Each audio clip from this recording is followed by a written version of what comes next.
Hello again. Hi there. Good to see Hi. you. Yes, we're back for another video after our video about the festivals in Seoul that you organized and which was also related to social tango in Korea and how you helped contribute to that in, let's say, in Buenos Aires style in many ways. Um and now you're in Buenos Aires. So I think it would be really interesting to talk about some of your impressions while being there. And yeah, let me just ask that. Well, maybe just a short introduction. What is your experience with Buenos Aires? And are there any disclaimers you want to make about this? Sure. Um, I first came to Buenos Aires in year 2000 for a month, and that was for dancing. And then until now, I probably have come here, I don't remember exactly, probably six, seven, eight times, each time from a month to 5 months. And so obviously Buenos Aires has changed a lot. Tango has changed a lot since then. And I'll be happy to talk about, whatever observations or whatever things you want to talk about. But just so that, it's my very personal perspective and I don't live here permanently. I'm like a visitor, although I visited quite a bit. But it's over a long period of time. Yeah, I guess some people feel like they can only speak with authority about this subject if they actually live there, but I actually think it's interesting if you also live somewhere else so that you can make the comparisons and see different developments. And in your case, I think what's interesting about your situation is that you have actively promoted Buenos Aires tango, to call it that way, in Korea, where you live. And you're not originally from Korea, but you moved there, I think, from the US. And yeah, you helped develop the tango scene there, or helped mature it. And it became a really famous social dance scene in Asia and even beyond. Um, but I think from that perspective, it's really interesting to see your experience also with Buenos Aires, considering it's kind of the source in this situation. And you already visited it early, like in 2000. So there are some interesting things there. Um, so let me just start like this. How is it to be back? Um, it's really good to be back. I think we can say there's pre-pandemic and post-pandemic situation in Buenos Aires. And of course, Buenos Aires has changed a lot since I first visited in year 2000. And at that time, there were very few foreigners, very few Asians, even fewer Asian men, I think. Nowadays, as everybody knows, during the Mundial season, there are a lot of foreign visitors. But I think,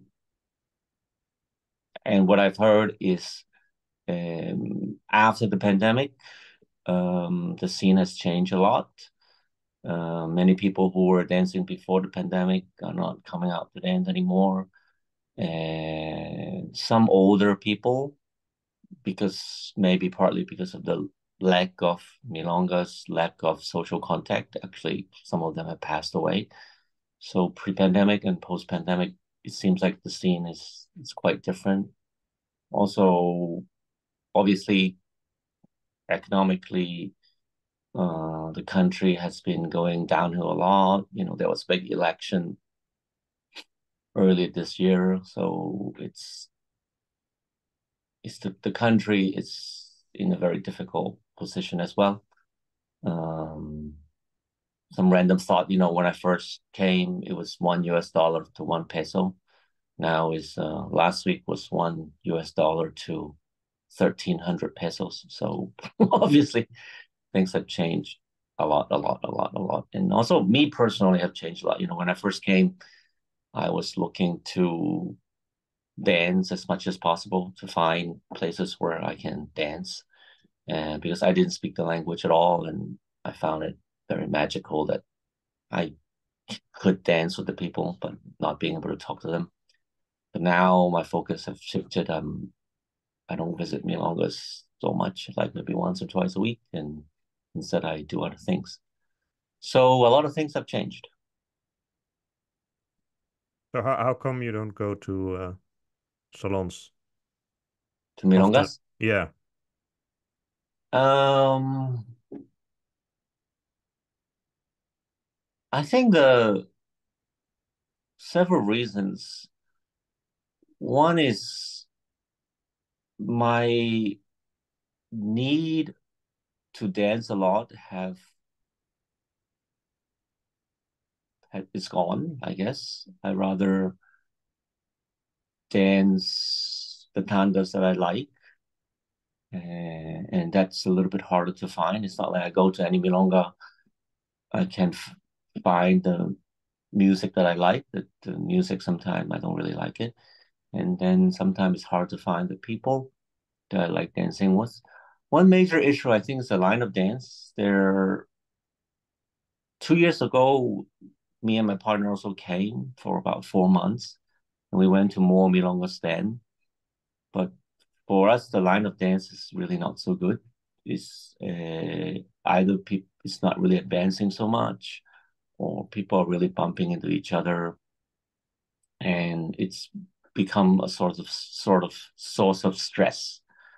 And so, because of music, because of line of dance, because of the lesser need to dance a lot, we don't go to as much. We usually go like once or twice a week. So has the line of dance worsened? Um, I think it's similar. I think it's really I think it's a worldwide situation or problem. Like I remember first time I came, it was year 2000. I went to Canning, and I remember at that time Canning was very crowded, and but I could feel people were respecting each other on the dance floor, and it was moving kind of together because people were listening to the music, and there was an awareness of other dancers on the floor. So it felt there is a school of fish. There are a lot of fishes, but the fishes are moving kind of together, flowing kind of together.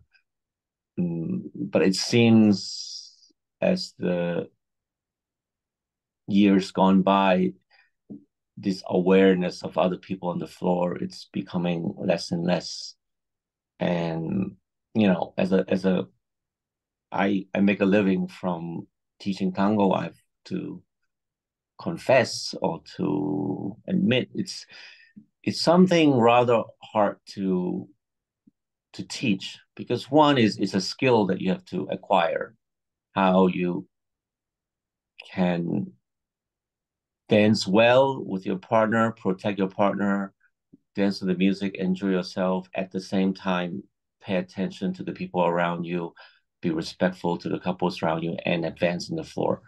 In many workshops and in many class settings, including my own, sometimes teachers don't have time and don't have the intention to talk about that. They show a figure, they show some technique, and that's it. But how do you fit the figure to the space is it's something that is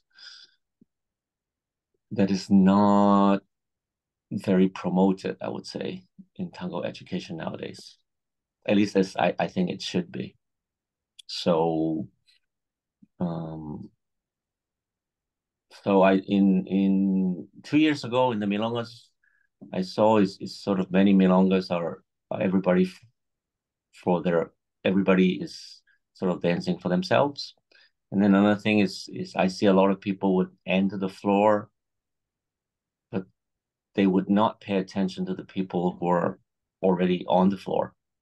They essentially like cutting in without signaling anybody, and that's also it's not good. Um, I don't. I mean, part of me don't want to sound very negative, but that's what I see. Well, I think it's quite natural for advanced dancers to be a bit pessimistic about some things. I mean, yeah, it's just the way it is. I mean, there are a lot of things that are not optimal and that should improve, but sometimes you wonder, is there a way to improve these things? And it's hard. Like even if you're teaching people in your own class how to dance in a ronda, then it's still like you have all the pirates on the floor that never go to any lessons because they think they're great and they can't actually dance socially. So it's That's what I meant by don't want to sound because what I think is sounding very negative and critical probably doesn't help okay. because people are not doing it for whatever reason. But as a teacher, I'm here to help people to enjoy themselves, right? And and what I learned is like being sort of a police or being very critical or being sort of like you have to do this, do this, do this, do this. It it doesn't. It's not very effective. That's why I try not to be sound too negative about it. I want it so that actually if you do this, the dance is so much more fun. It's amazing actually if you feel this line of dance with the whole floor and you feel like all the couples are dancing together on the floor. It's an amazing feeling. Like I would like to focus on that, but that's hard to do. Yes. Well, I guess we could keep talking about that for hours. And it's an interesting topic indeed, but I think we have some plans to make a video about the ronda, right? And things that influence the outcomes of it. Um, but it's just like you one of the things you were talking about is how even in Buenos Aires this is not working so well. Um, yeah, just maybe it's a bit of a stupid question, but if you have your own wife with you, why is it still so hard to find enough dance partners if you go to milonga? Because I know it's important to have certain people you want to dance with, but if you're already there with your wife, then you can at least dance a few tandas to your liking. Um, Maybe she doesn't want to dance with me so much. Okay. No, no, no. I think for her, I think men and women are a little bit different. Because for her, she, for whatever reason, she doesn't dance as much as I do in Asia. And when she comes here, there are people she really look forward to dancing with and would go to the milongas where those people are there. And More and than you. I also don't mean that I go to a milonga and the people are not dancing well, so I don't want to dance with them. It's That's not really what I meant. What I really mean is I would like to go to a milonga and either sit with some friends or men and women sit separately. It doesn't really matter to me. And drink something and talk to the people at my table, observe how people dance, and then cabaseo somebody and then dance a few tandas like this. For whatever reason, it's harder to do in some milongas. I think in some milongas, this idea of observing the dance floor and then cabaseo somebody doesn't really work. People are more casual. They just go up and Hmm. invite Okay. somebody. And um, for some milongas, people are only interested with dancing with people at their table, which is also fine. And I know for a fact that for any scene that is like more mature, it takes longer time for anyone to break into, to meet the people you like, to meet the friends that you like, and to dance with, and for people to know you, right? Because if you don't go out to dance a lot, if you don't show yourself, you don't know who you are. People don't really want to dance with you. So there, like one milonga that we know a lot of people and people know us, so we would go to that milonga and we'll get dances, and then I guess the the natural answer that pop into my head is there isn't many milongas that we want to like invest our time. So if you go, keep going every week, every Yeah, week, every sure. week, people start to know you, and then you would start to get more and more dances. We just haven't found a lot of milongas that we want to like invest ourselves in. Not that those milonga are, you know, really bad. It's just that we haven't found milonga that matches our taste, I guess. And then the most logical question then is why bother with coming to Buenos Aires? Uh, because well, because the source is here, I guess. Um, for us, is that so the dance for me personally, the dance how people dance evolve over time.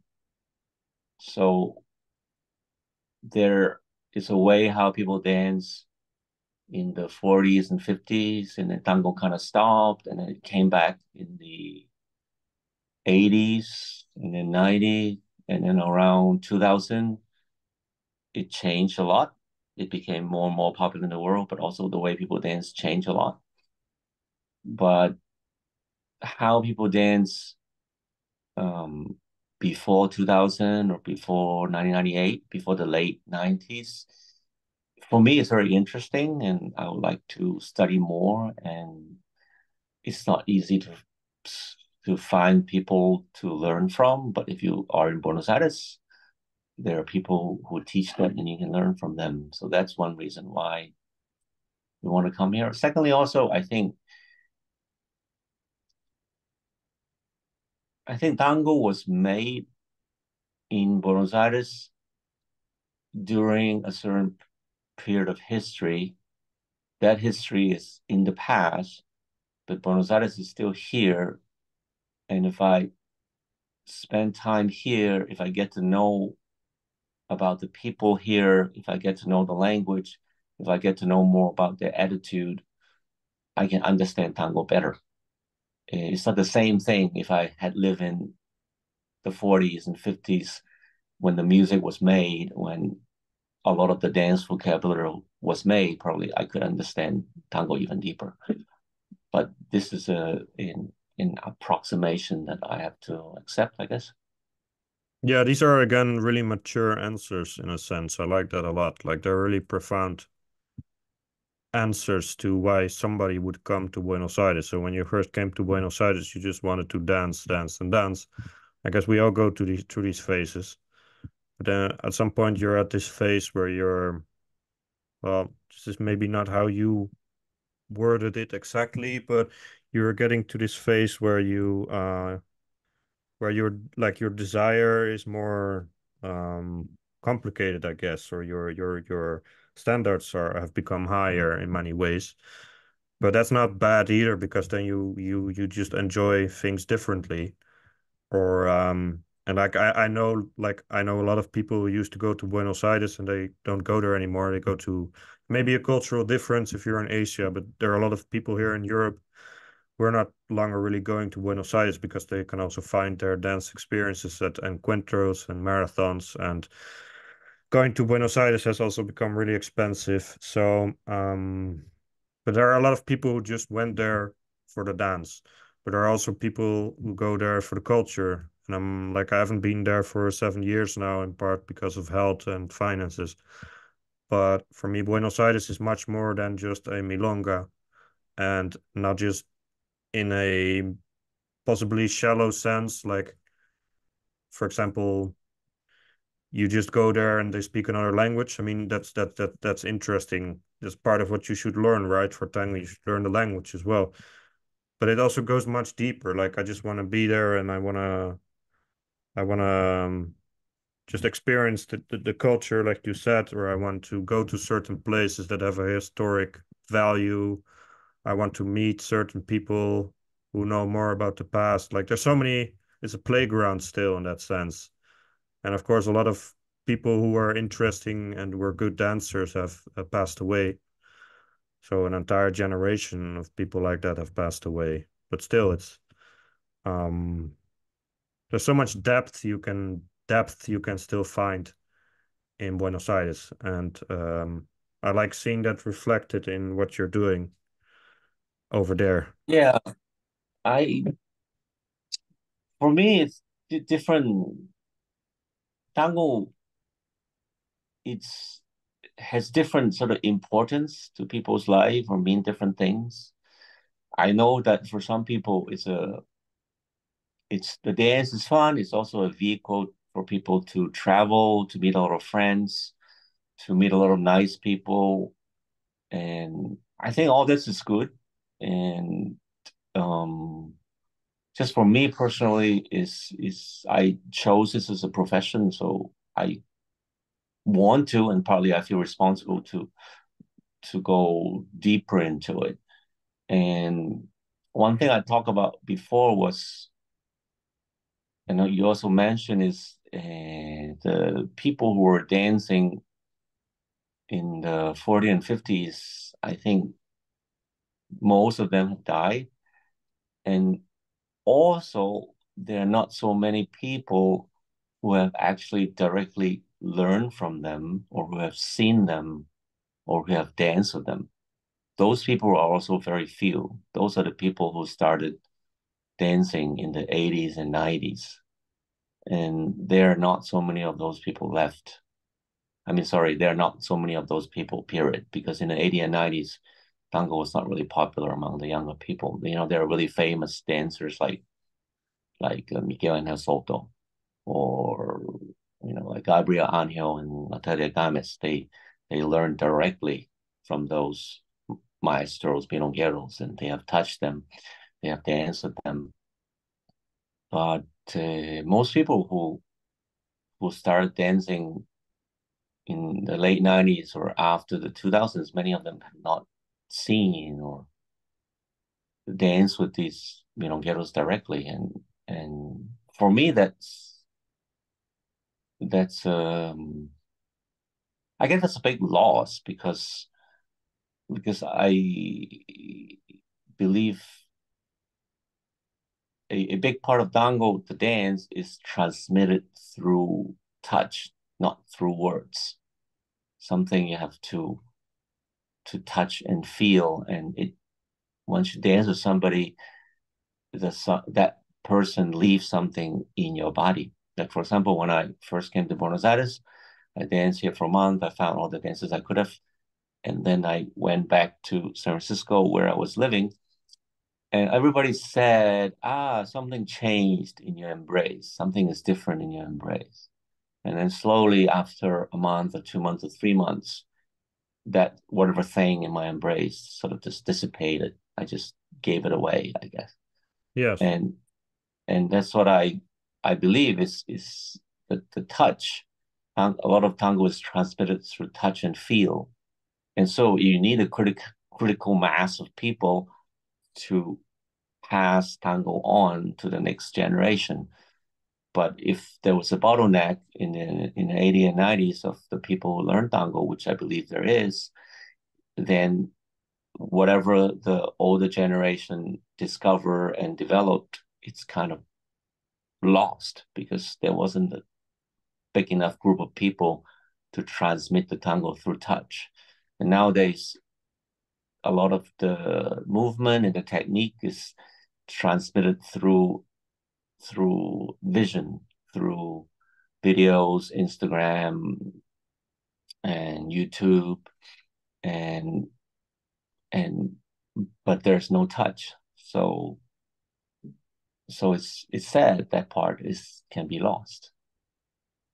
And so if I am physically here, there are still a few people I can touch a little bit and realize, wow, that's how they were using their body. For example, 2 years ago, I came to Buenos Aires, and then there was an old milonguero, El Negro Victor. He already passed away, but his wife Norma still came to the milonga once in a while, and I danced with her a few times, and it was very amazing because it was almost like I could feel how Victor danced with her, and and the body was used, the ocho was done in ways that I didn't imagine before. And I really enjoyed that experience. She's like a time machine for me. But she's getting really old and she doesn't come to Milongas often. So this time I haven't seen her yet. But it's like an end of the era, and I think we came to Buenos Aires to catch this last train before it's all gone. Yes. Well, again, it's quite a profound way of looking for knowledge in a way. Like it's I don't know how to phrase it. Um, but essentially, what you're doing mostly over there is not looking for social dancing, but you're more looking for um expanding your dance in other ways. Like what are the things you are doing on a weekly basis And then in actually there general? are some social dancing because very luckily there is sort of a group of friends who are interested in more or less the same thing. So for example, every Thursday we'd have a practica and a few couple of us would get together and we will practice, and that is partly my social dancing. And so my week is like we would go to one milonga, go to we would visit this old milonguero, Carito Perez. I'm sure many people know about him. He has a friend of us organized a small practical with him.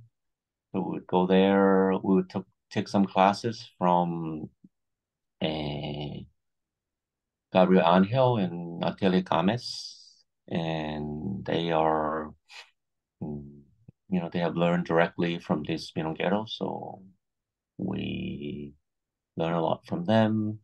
We would make a practica with our friends who are interested in more or less the same thing.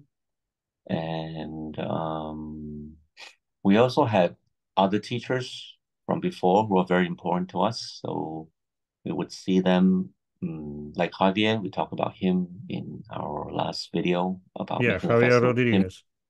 And Rodriguez, he would have like gatherings or classes. We would go see him and keep learning from him. And then we have a nice house, so we make some dinner parties sometimes with tango people and talk about these things.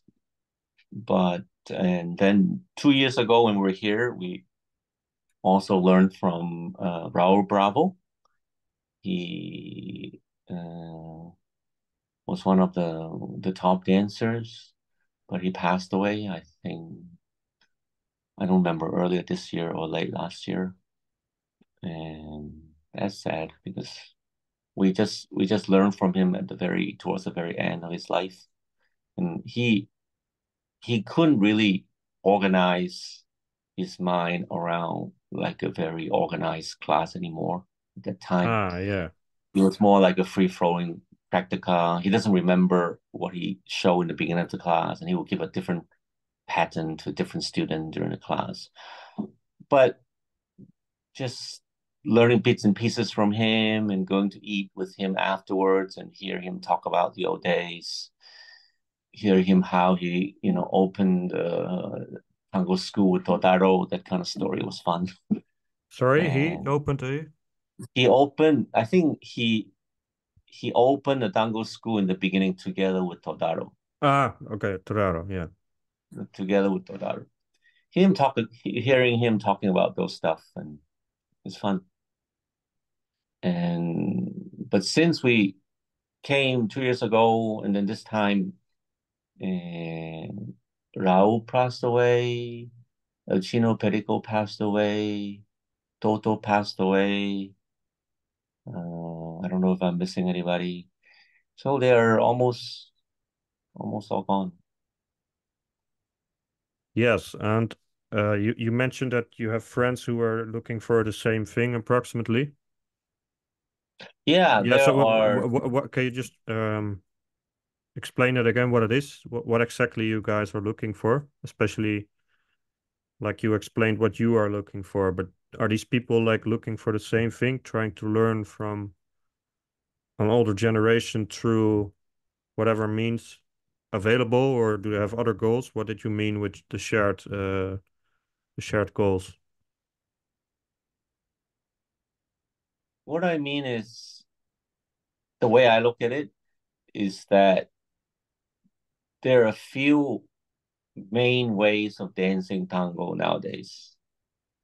There is tango nuevo, you can dance very nuevo. There is tango escenario. There is, for me, sort of the central style of dancing, which is people in a chest to chest embrace, and they do simpler figures, but do it in different ways, doing different quality to the music. And maybe that's where you find an encuentro more commonly. And then there's the I say it very generally, sort of the mundial style. If you look at how people dance in the mundial, many people dance that way. Not everybody dance that way. There's some variation among them, but they use similar kind of embrace, similar kind of figures, similar kind of way of dealing with the music. That's how I map it out in the world. And then there are the ways where the girls in the suburb dance in the 40s and 50s, and though they are very one is they are quite sequence based in the ways they teach. Whenever you take a class, they will show you a sequence and you copy the sequence, and then you do another sequence and you copy the sequence. They may tell you some tips and here and there, or they may dance with you, but the knowledge is very sequence based. And each milonguero would have their own different sequence. So if you, for example, you go learn from Potalea, then Potalea will have his own sequence. If you learn from Totaro will have its own sequence.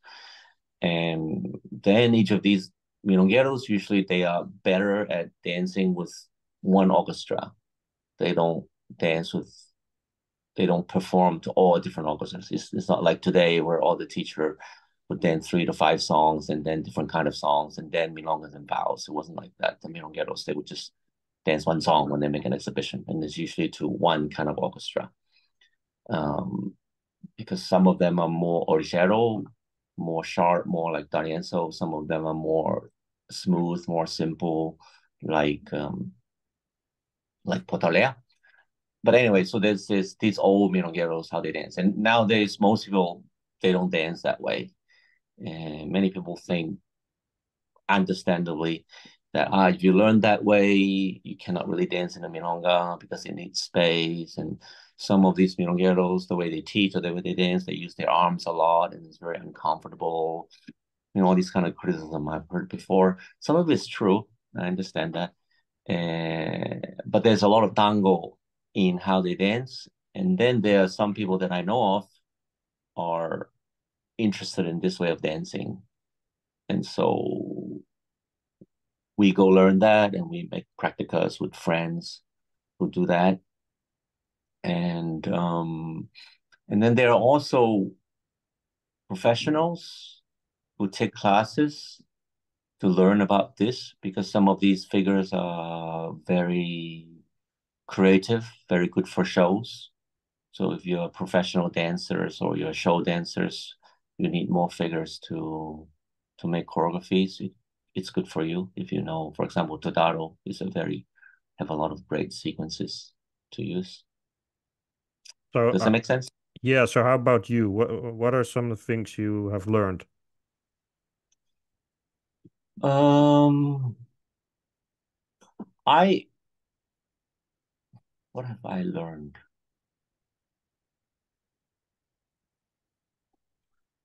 I think the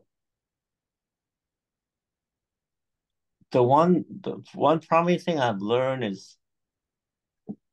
is what I really love about tango is is the magical connection between two people. That is something that is very fragile, but also very strong, very powerful at the same time. It's very fragile because it needs to be maintained by these two people with a lot of care and skill. But it's also very powerful and strong because if you have it, the two people can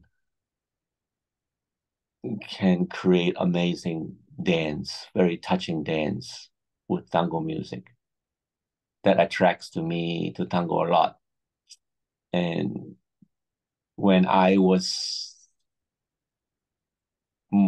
beginning to dance, for example, Javi and Geraldine was sort of the star couple of the day, and they have this connection that for me and many of the people of my generation, it's very magical, and many people are were fans of them because of that. It's like it's amazing how can they be so connected? How can they create dances like that with the music?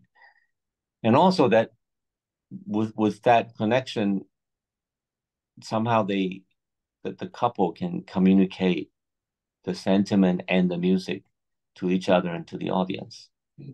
And one thing I've learned is although this way of dancing from the milongueros before, it it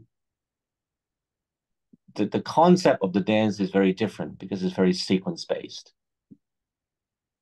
But many of them dance with this kind of connection and magic, and I guess the what I'm saying is the tango is sort of universal to them and to some newer people I see. That's one thing I've learned. It's like I look at this, I don't know. For example, there's one milonguero called Sansinela. I really like him, and look at his stance. The form of his stance is totally different than today. The form of his stance is totally different from Javier. But somehow I find some magic by looking at him. That's one thing I've learned. Another thing I've learned is I didn't learn tango through sequences. The day when I started tango, it was very notable based. So it was about the basic structure of the steps. It was about if you can do something on the right, you can do something on the left, about your axis, where's the man axis, where's the woman axis, and blah, blah, blah, blah. And but then I started learning this all the way of tango. And it's very interesting that they embody the knowledge of tango in the sequence. So it can feel very dry or even stupid to people nowadays because people are very used to having the mechanics, the inside working of the pattern very clearly explained to them down to the muscles or using other discipline like Pilates or ballet or modern dance to explain all this stuff. People are very used to that. Whereas copying the sequence dead and keep repeating the sequence seems like a very stupid way to learn. But it's kind of fun to learn that way also. To kind of fun to try to learn something by just copying. It's like there is this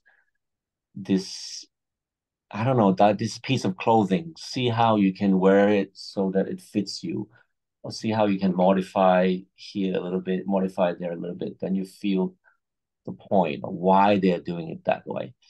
That to me is also fun. I like that. So my personal wish is somehow, I learned tango through different periods. And if I can mesh them together into my own dance, that'll be very nice.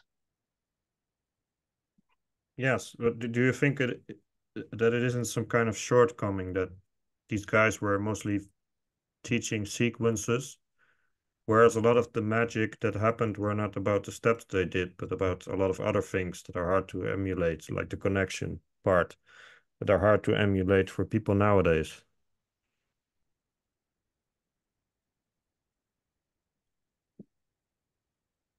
I think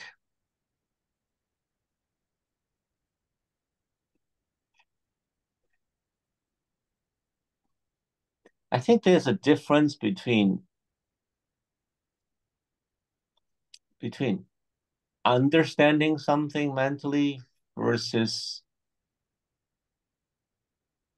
going there.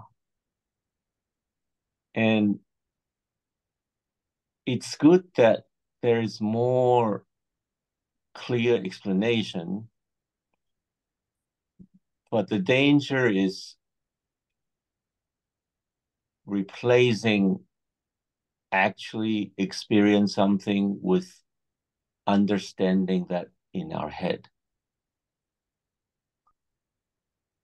And secondly,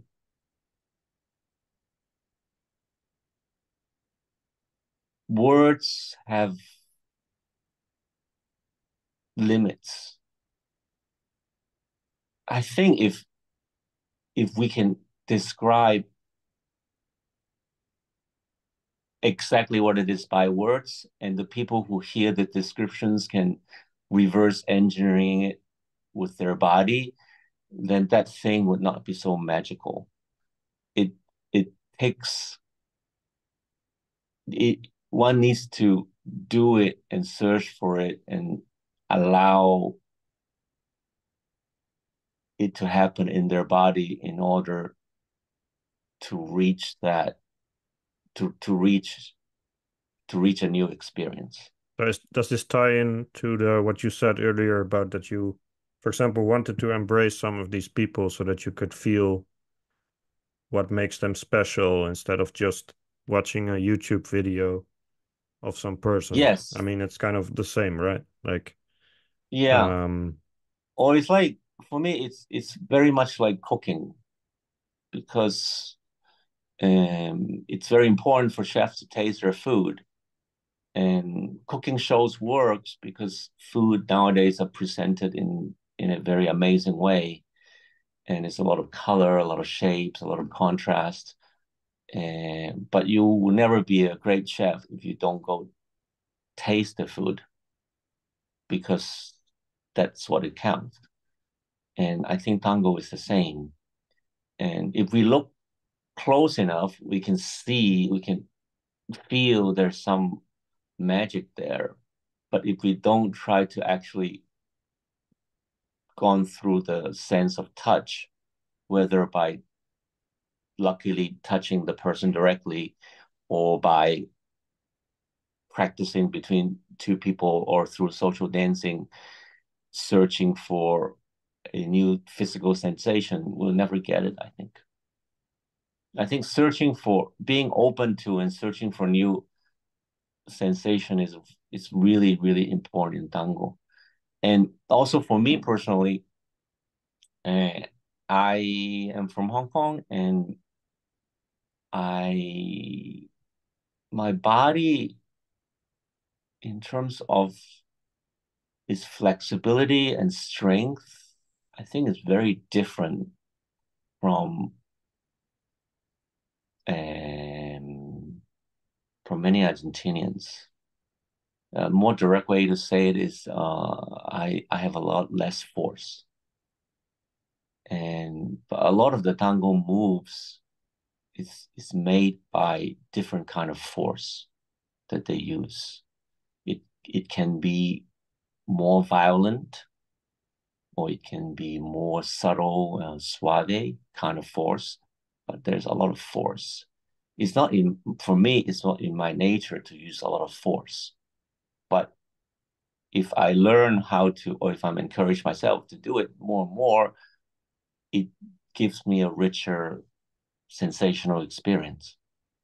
And and by looking at a YouTube video or by listening some explanation, I never really know how much force or how little force or what is the quality of the force to use, because somebody give me a number, I will know how to interpret that in my body. Yes. So, is there anything else you would like to add to what we've already discussed? Um, The things you're looking for in Buenos Aires?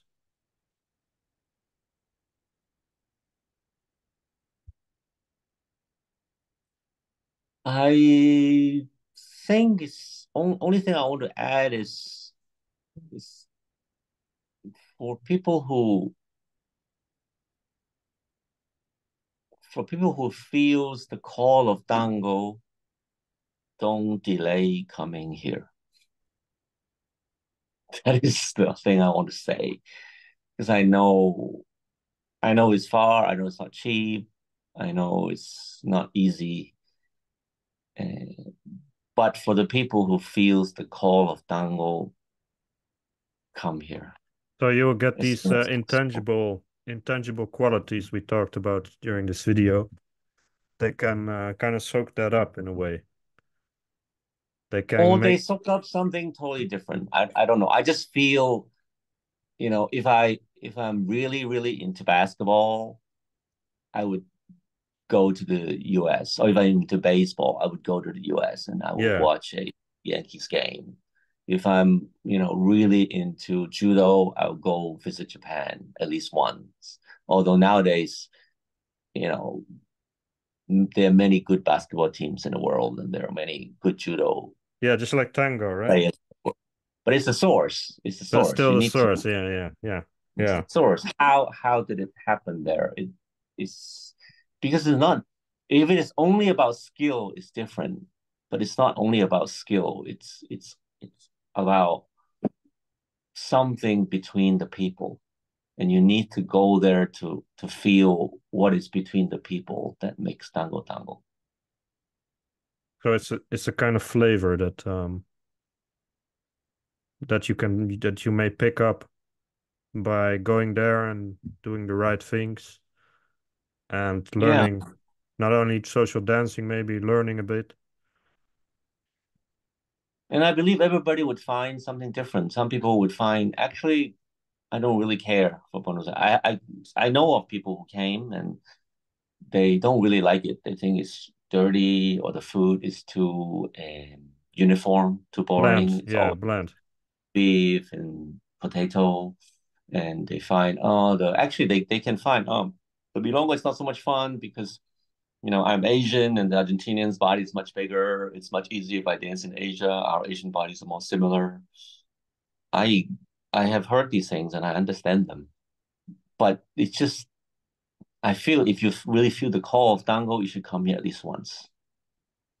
And would you think this is the last question I have, but do you think this would be kind of true as well for some people who have been dancing longer and have visited Buenos Aires? Is there still something, because that's like what's it called? The $1 million question.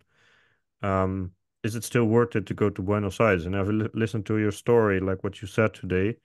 It is very much a place where you can still find something that makes tango special that you may not find somewhere else. Is this something you can affirm, or would you think it's not necessary for them to go back? I think it's a very personal thing, because of, if it is very cheap and easy to go, I would just say everybody should just do it. But I Okay. understand it's expensive, and some people cannot take time off their work so much. Yeah. But I do want to say is I have seen a lot of people, for example, they dance for a long time and they're kind of bored with it. They don't know what to do, so they start doing other things or they leave tango a little bit. For me, it would worth their while to visit Buenos Aires to see what is the source that gave them so much joy during a certain period of their life. I think that's a worthwhile thing to do instead of just letting your passion for tango die off. Yeah. Maybe look for different perspectives, right? What you are essentially still doing after 30 years, or maybe a bit less. 20 something. Yeah, yeah. Yeah. Yeah. So is that yeah, it's yeah, I think it was quite inspiring to hear from you about this because there's so many different layers in which we can be in tango, and it never, like they say, it never ends. So it's kind of a waste if you stop dancing at some point. Unless you really don't like it for some reason, then by all means stop, but it's still kind of a waste. If there might be more to enjoy for you ahead, if you would just invest more in, for example, taking private lessons or going to Buenos Aires, or like there's so many ways you can improve. And I've been through all this burnout stuff, and I know that I'm happy that I did not give up at some point or several points because Do you there's think always about giving something. up? Sorry? Do you think about giving up? Yeah, at some point. And that was because I was really burned out with the music pretty much. I just knew all the music and I thought it was a little boring to keep doing what I was doing. But then I found there were so many different new ways to engage with this dance. And I'm still have the same problem with the music, I guess, but I Were you am DJing? yeah, so that's why I pretty much I see. know all the fucking music. But right, like there's so many ways you can get more enjoyment from the dancing itself, not just the music. So there's so many ways you can enrich your dance. And it's not just steps. There's so many. That's what I do, and then that I've also why I've become a much better dancer along the way. Because I did not give up in a sense. I did not how to say that in English. Like I did not accept that those limitations that it was going to be like So that you forever. were So so you spend a lot of effort in knowing and understanding and appreciating the music. no, no, I And then already that did that. I already did you that, but I what I mean mean, that purely you already like did that yeah, but then and that the made next you tired. yeah, and then but that was from the beginning. It was my motor in tango was the music. But then at some point I got tired of the music, and it also had to do with my life and depression. So it was not just that part. But then I actually went deeper into tango as a dance and not just as an expression of the music. But I Right. changed my dancing in many ways that have to do with movement and quality of movement and softness in your dance and connection. So even if you've kind of like maxed out at some point, which of course you're never maxed out in tango, there's always more to learn. But if you're like an expert at some thing, there's always several other things Something you can. Yeah, you can always keep learning. Look at you. I mean, what are you doing in Buenos Aires? Well, exactly that. Well, thank you. yeah. I guess I will have to stop it here. But Okay. thank you for your interesting ways of looking at tango that I haven't considered before. I'm always happy when it happens in an interview. So yeah, I hope to speak to you again soon and I hope have so too. yeah, and I have fun exploring the things that are still left for you in Buenos Aires before they're all gone, right? So it's well, fortunately, there's some people, like you said, there's some people who learned from that generation. So you gotta use what you can find. Thanks for having me. It's really nice talking to you.